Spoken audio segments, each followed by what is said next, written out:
और मैं अभी करेंटली स्टेट टैक्स ऑफिसर हूँ। मैंने टाइम को जैसे अगर मैं ट्रैवल भी कर रही हूँ, ऑफिस आ रही हूँ, जा रही हूँ, या ऑफिस में कभी कुछ टाइम मिल रहा है तो उसको मैंने हमेशा यूटिलाइज़ किया। इनका सपोर्ट ही की वजह से आज मैं जो कुछ भी हूँ इनकी वजह से हूँ। मेरे ब्रदर जो अभी खुद भी आईएएस ऑफिसर है, सीनियर आईएएस ऑफिसर है यूपी में। एक आईएएस ऑफिसर बनना इतना आसान नहीं होता है, इसके लिए कड़ी मेहनत करनी पड़ती है। मेरे साथ आरिबा है, आईएएस बन चुकी हैं, इनसे बातें करेंगे। आरिबा, आपने यूपीएससी के लिए किस तरह से सोचा और आप अब जो है आईएएस बन चुकी हैं, कितना मुश्किल था ये यूपीएससी क्रैक करना? ये बेहद मुश्किल एग्ज़ाम है और बहुत डाइसी है।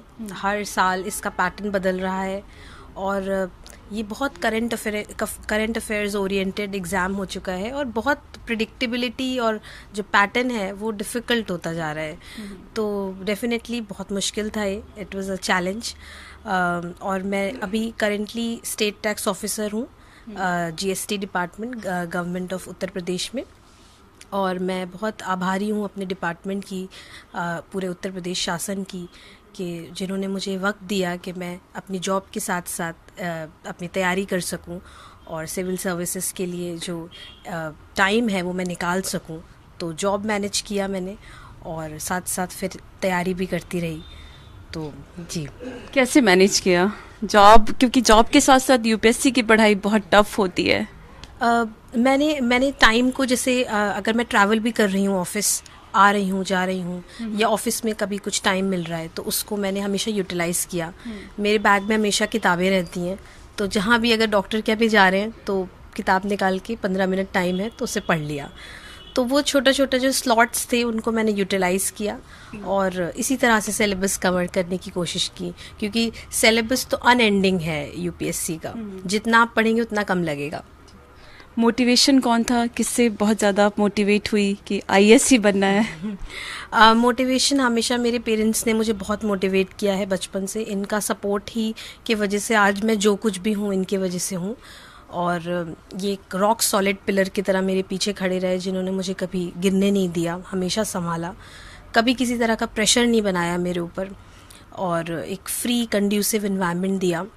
लेकिन पर्टिकुलरली मेरे फादर जो एक ख़ुद राइटर हैं, मल्टीलिंगुअल आदमी हैं, और उन्होंने हमेशा हमें मोटिवेट किया कि हम शैलो बातों में ना रहें, हम ऐसी बातें करें जो जिनमें डेप्थ हो, जिनमें हर बात को एनालाइज करना, हर बात का एक सही पर्सपेक्टिव हमारे फादर ने हमें दिया है। और इस फील्ड में मेरे ब्रदर जो अभी खुद भी आईएएस ऑफिसर हैं, सीनियर आईएएस ऑफिसर हैं यूपी में, उन्होंने मुझे बेहद मोटिवेशन दी।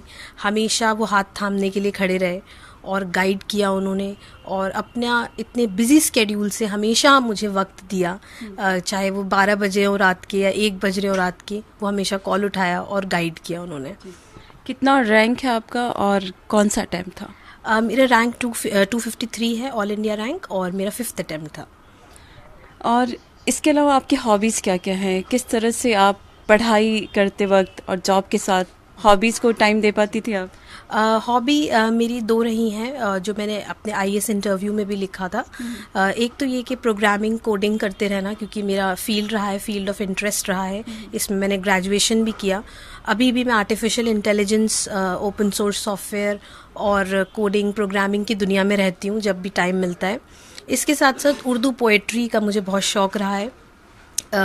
फैज़, गालिब और परवीन शाकिर, ये सब शायरों को पढ़ना फ्री टाइम में, तो ये मोटिवेशन का ज़रिया भी बने रहे।